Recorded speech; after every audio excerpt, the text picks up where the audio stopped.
Hey, welcome to Classic Performance. It's a cold, chilly one today, but yet a sunny one, and it is a great day to be out driving around in a 1976 FJ55 Land Cruiser wagon. So what we're going to do is we're going to give you a complete tour of this Land Cruiser wagon, walk around the outside, the inside, under the hood, talk about it kind of compared to an FJ40, which you will remember as the really more the Jeep CJ equivalent, and then also some kind of tips and guidelines if you're looking for an FJ40 or an FJ55, kind of tell you what to look out for in the buying process, because after all, these machines are 50 years old or so, give or take. So let's take it to the house and get going.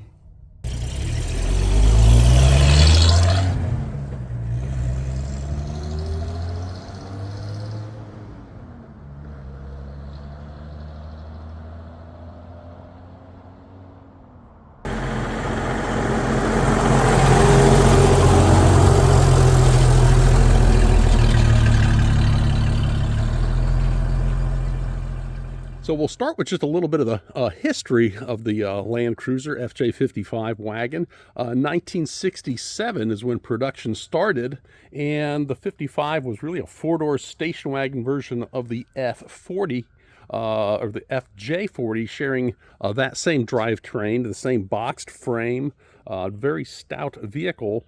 And it also was called later on called the Pig, or the Iron Pig, kind of based on the front end and how it looks, because it was said that this kind of looks like a pig. Not a very flattering name to be stuck with, but it is what it is, and this is kind of called the Pig or the Iron Pig, or even the Moose.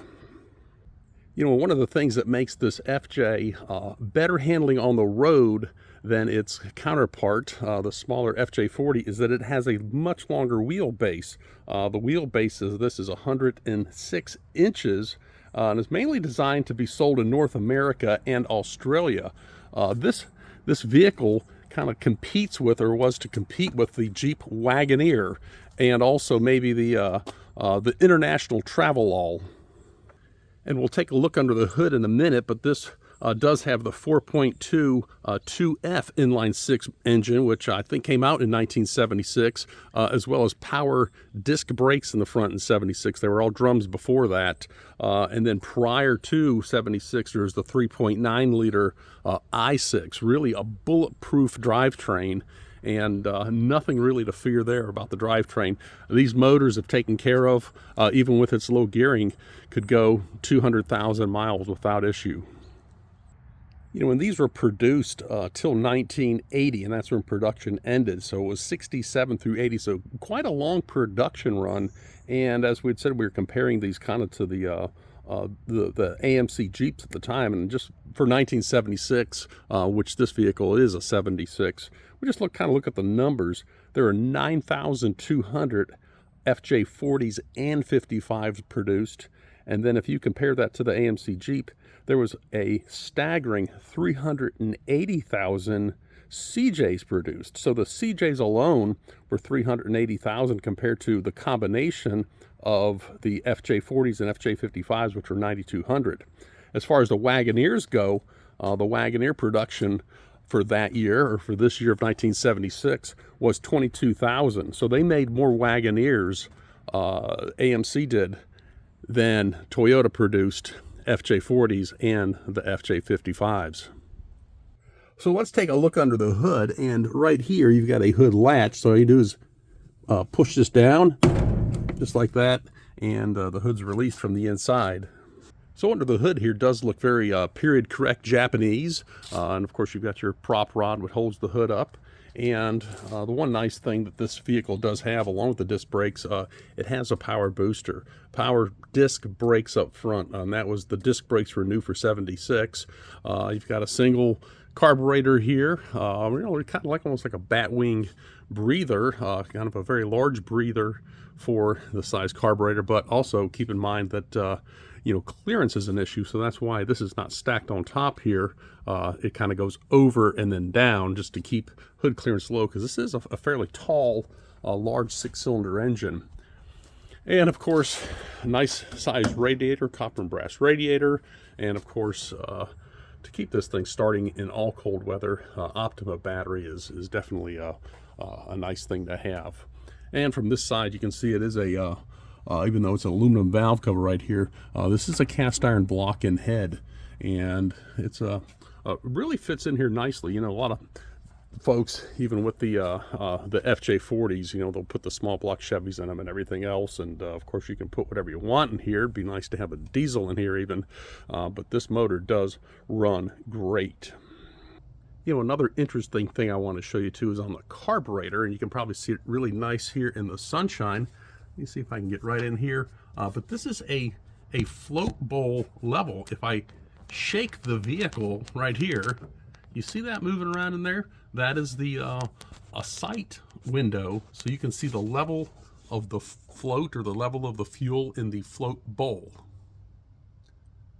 And since we're under the hood, I'll show you how this works. You've got what looks like just a regular household plug right here, and you've got this this little trouble light with a hook on it and a little caged bulb, and I'll show you how that works under the hood. There's a connection under the hood for this trouble light. So under the hood, we've connected our trouble light so we can have some light, and then here's our other end of the cord, and I'll show you where it goes. I'll come right down here, right behind the radiator support, and you've got a little plug right here, and it has a little cap on it that you take off, and you got to be very careful not to lose this. This cap hasn't been lost in probably, what, 60 years, and I just dropped it on the ground. But anyway, we're not going to lose this little cap right here, and that is the plug that you then plug into for this trouble light. And there it goes. So the trouble light works. It's got a little hook. You can hang it anywhere you want. And then interestingly enough, about midway or anywhere on this cord right here, you've got another hook.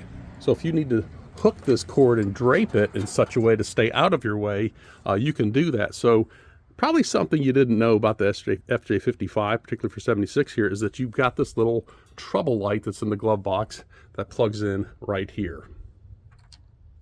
So that gives you a little look under the hood right there. And also, while we're here, earlier versions had a turn signal or parking light here, and this one has the turn signal and parking lights coming on the top of the fender. Earlier years had them coming out from the side right here. So a couple slight variations in the front that you'll note over the various years, but overall the vehicle has not changed much from 67 to 80.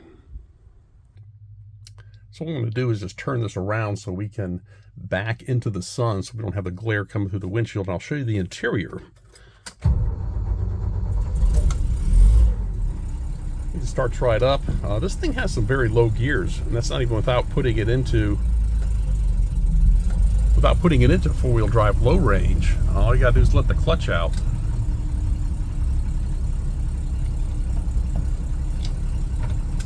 So we'll back up here.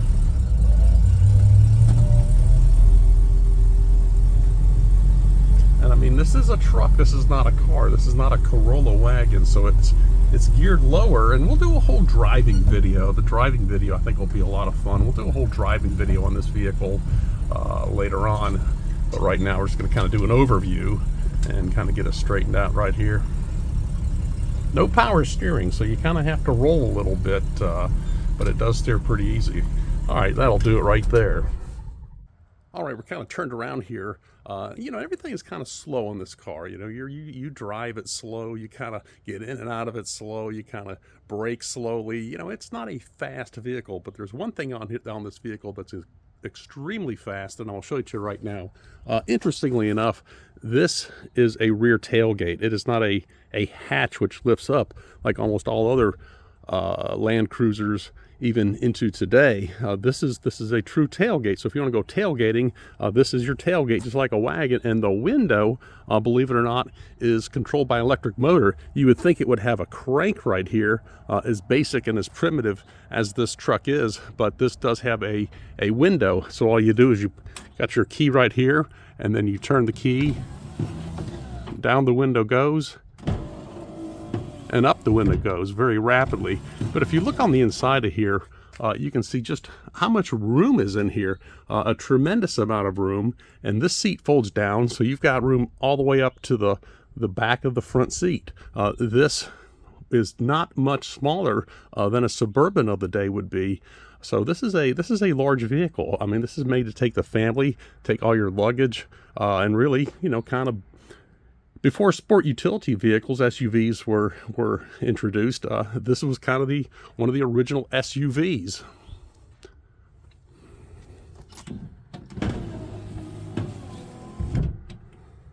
And this is a 2-key operation, and it's probably hard to see, but these are indeed the original Toyota keys too for this vehicle. So let's take a look at the business end up front here on the dash and what really controls this vehicle. You know, we come inside here, it's a very basic dashboard, though it has full instrumentation with your oil gauge, fuel gauge, amp gauge, temperature, speedometer, a couple of warning lights right here, and you've got a remote for the tailgate. You've got a rear heater. This has a heater coil specifically in the back for the rear passengers with a blower for it. This turns it off and on. It does have a manual choke, which I really like, because you can pull that out and fine-tune it to get it running just like you want it in the cold weather, and you don't have to rely on an automatic thermatic choke. Your wiper and washer, and your hazard lights, and of course your all-important cigarette lighter, radio, and then your fan right here for the blower. You've got your recirculator, defrost, or fresh air right here, and then heat for the floor, or vent for ventilation right here. And if you want it warmer in here, when you pull, it says warm pull right here. This does work. You pull this lever out, or I have it out already because it was cold. You push it in right here, and that defeats the heat. So you just go to cool air, but pulling it out right here, that does introduce through the plenum with the door warm air inside. This is your four-wheel drive for 4 high, 2 high, 4 low, neutral, and so forth. So this is your lever for four-wheel drive, and of course your 4-speed transmission right here. 1, 2, 3, 4, and then over towards the driver, and down is reverse. These actually came out with 3-speed transmissions originally, and then went to 4 speeds.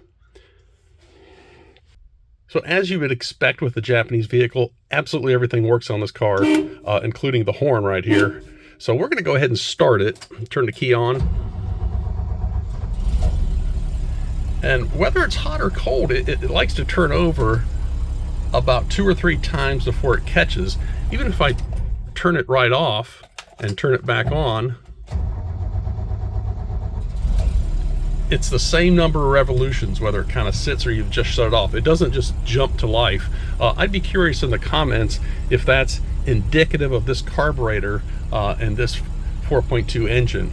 Of course, you've got over here, I've got my hand in the way, over here you've got your headlights, all right? And as I turn those headlights on, of course, they draw amperage. And you can see my amp gauge go down right there. We are still a little bit cold. Got great oil pressure right here, and our fuel is right at half a tank. And I don't know if you noticed when I started the car, I'll go ahead and turn it off again. Even things like this fasten seatbelt illuminate, and my EGR, or exhaust gas, and it goes off. I'll turn the key off, turn the key back on. And my exhaust gas recirculating emissions light, press the clutch in, EGR light comes on. Still takes those 2 or 3 revolutions to start, but that's it. And I've got my turn signal, and that's the indicator right there for left and for right.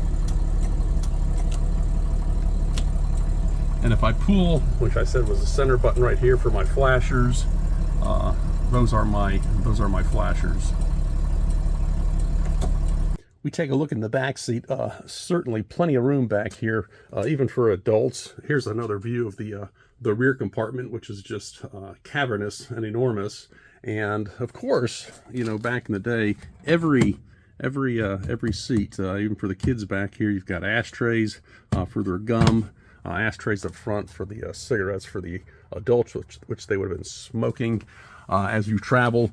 And now I mentioned the heater up front. Has rear heat. This is the coil right here for the rear heater for the passenger compartment. And of course, over here you've got the jack, tools and all that in the canvas bag. And then up front you've got your jack right here. So there's all the goodies that are under the front seat, from the heater to the jacking tools and that sort of thing. And of course this is hot water heat. So if you look over here, it does have the heater hoses that come from the engine, just as you would in any kind of water heat from a water-cooled vehicle.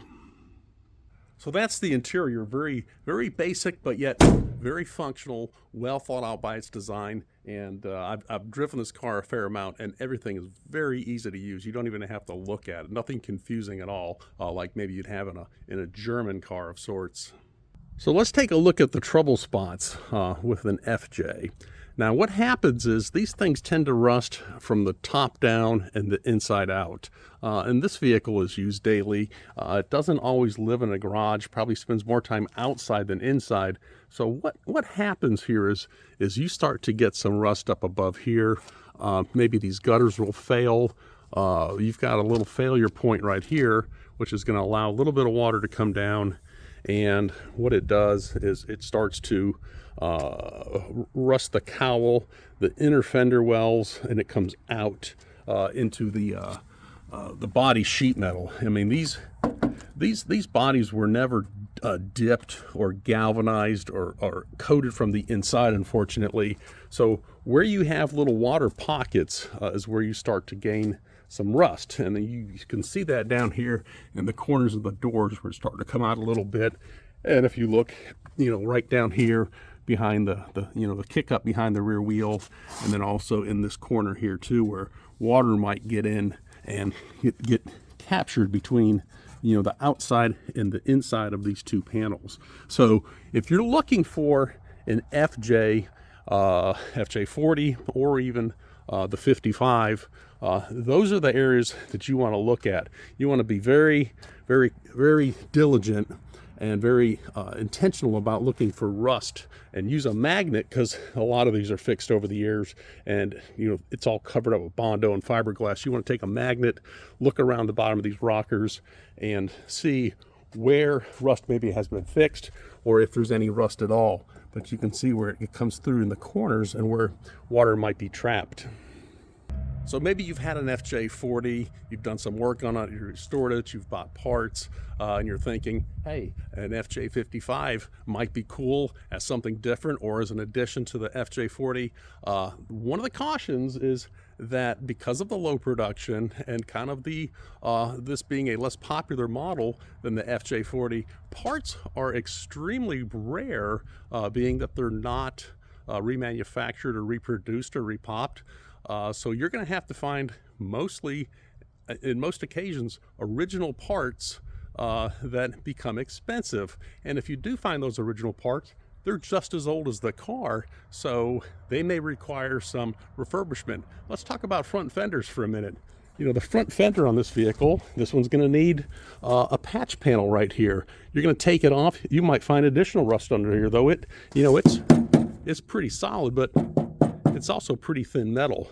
So if you want a fender for an FJ40, you can find one. Here's a picture of one right here. And they're not inexpensive, but this is sand it, prime it, paint it, put it on. Now, if we look for a fender for a Toyota FJ55 Land Cruiser, I have found two. I actually found a pair of fiberglass fenders, and those are $2,000 for a pair of fiberglass fenders. I found an original fender, and you can see the price of this original fender right here. And of course, I found another used fender that needs some work, that's had some work done to it, and is just about ready. But you can see price-wise, just for fenders, what things will end up costing you. The FJ55 is a much more expensive vehicle if you want to restore it and get it in great operating shape. And you look at the values of them. The values on these are creeping up. We'll put up a Haggard evaluation chart so you can kind of see what the values are for, a 2, 3, 4 kind of condition vehicle. They're coming up, but you're going to invest a tremendous amount of money depending upon where you start with an FJ55. So I hope you enjoyed the walk around here of the FJ55. We're going to have a driving video coming up shortly. We'll show you some of the off-road capabilities of this vehicle, how it handles on the highway. It's a pleasure to drive, but you don't want to be in a hurry. This is about a 60-mile-an-hour vehicle. So if you like this video, give it a thumbs up. That'll help us in our analytics, help us to do more content like this. And we hope you have a great day and enjoy seeing our FJ55. You know, before we sign off, I mentioned that this is a low-speed vehicle, and I also mentioned it only has 66,000 original miles on it, which is nice. But I'll just kind of give you a quick demonstration. Put it in first gear here. It's a fully synchronized 4-speed transmission with, if you let the clutch out, even a synchronized reverse, so it goes in real slow, doesn't grind. Synchronizers in all gears. But all you got to do with this vehicle is you just let the clutch out like this, and you roll in. You know, you don't have to give it any gas. You don't have to rev it up. So we're in first gear right here, and we kind of get going, and at about 15 miles an hour you put her in second, and about 25 put her in third, cruising right along, and he kind of stretched its legs here. 40 miles an hour, he put it in fourth, and we're going 45, and we got a little turn coming up here. We'll kind of get around this turn, but we'll get up to 55, 60, and you can kind of see that that it does kind of top out as far as its comfortableness in RPM. So here we are here at 45, 50, and you can hear it running pretty fast at 55. So for cruising, 55, 60 really is all you get out of this. So that'll do it for sure this time on Class Performance. Thanks for coming along, and hope you enjoyed the 1976 FJ55.